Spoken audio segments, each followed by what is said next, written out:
আজকে সুন্দর একটি পেনদানি করে দেখাবো।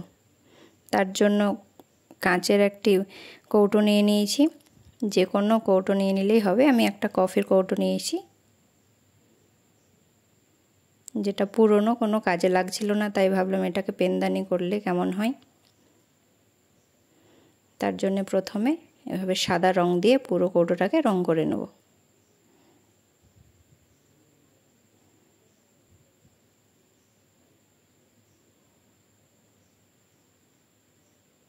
প্রথমে সাদা রং করার পর তার উপর অন্য রং দিলে, যে কোনো রং দিলেই সেই রংটা দেখতে আরও সুন্দর লাগবে।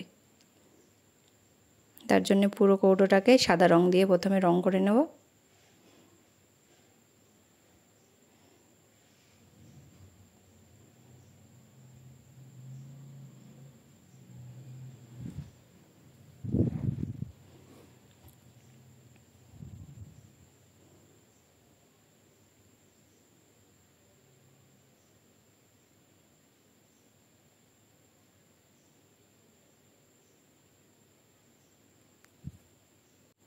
পুরো রংটা হয়ে গেছে সাদা। 5 মিনিট শুকিয়ে নেওয়ার পর ওপরে পুরো কৌটোটাকে আবার হলুদ রং করে রঙিয়ে নেব। একটু শুকোতে না দিলে, রঙের উপর রং দিলে তখন রংটা লাগবে না।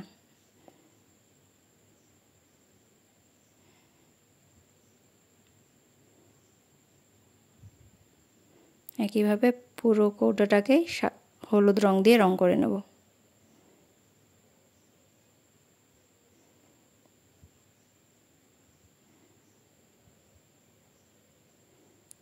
পুরো কৌটোটা আবার হলুদ রঙে রং করা হয়ে গেছে। আবার শুকোতে দিতে হবে 5 মিনিট মতো। 5 মিনিট শুকানো হয়ে গেছে। এরপর একটা সুন্দর ইমোজি কৌটোর উপর এঁকে নেব।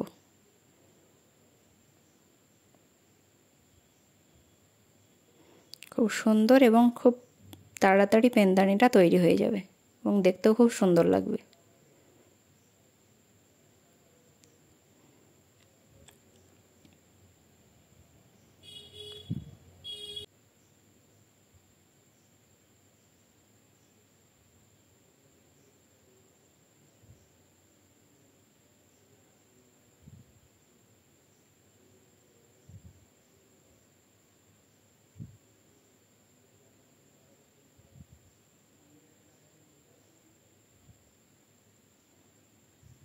আস্তে আস্তে ইমোজিটা এভাবে এঁকে নিচ্ছি এক সাইডে।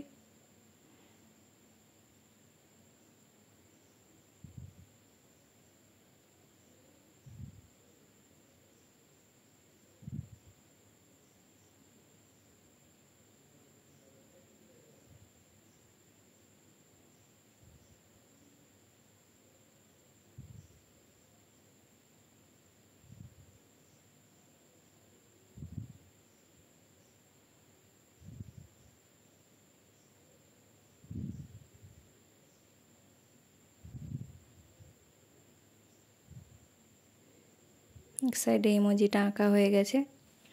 এবার উল্টো দিকটা তো ফাঁকা, দেখতে খারাপ লাগবে, তাই এইদিকে আরেকটা ইমোজি এঁকে নেব।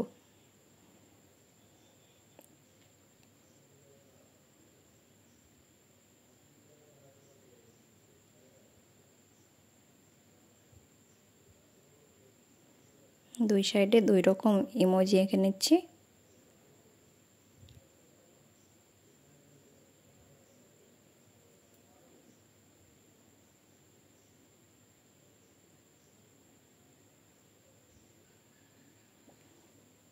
এই সাইডে একরকম ইমোজিটা এঁকে নিয়েছি।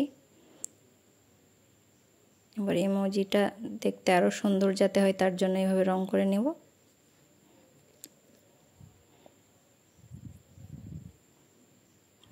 ইমোজির চোখ দুটো লাল রং ভরে দেবো পুরোটাই।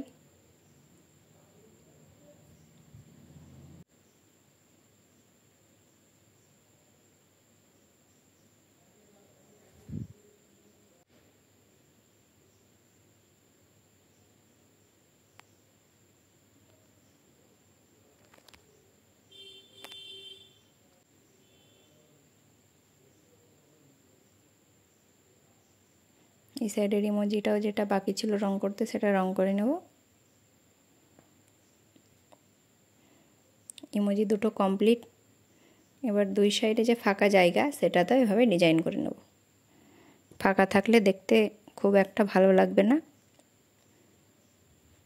তাই খুব সিম্পল একটা ডিজাইন করে নেব খুব সহজেই।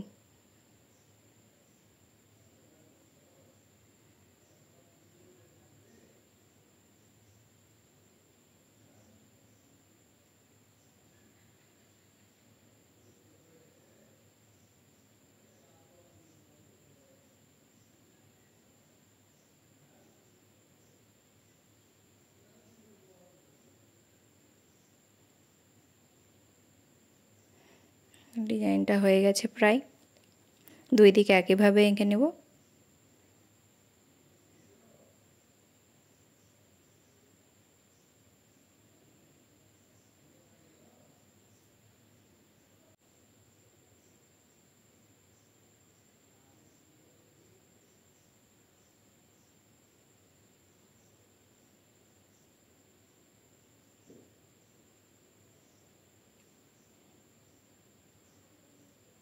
দুই দিকে একইভাবে এঁকে নেব।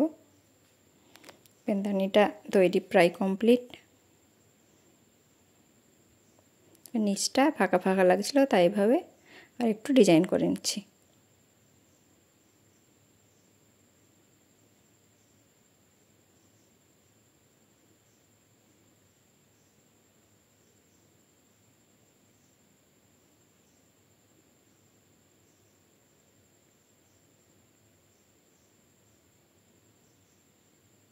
কৌটাতে পুরো ডিজাইন করা আমার কমপ্লিট হয়ে গেছে। কেমন হয়েছে দেখে বলো, অবশ্যই সবার খুব পছন্দ হবে।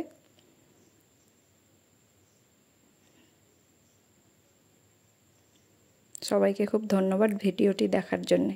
আর কেমন হয়েছে সবাই কমেন্ট করে জানাও।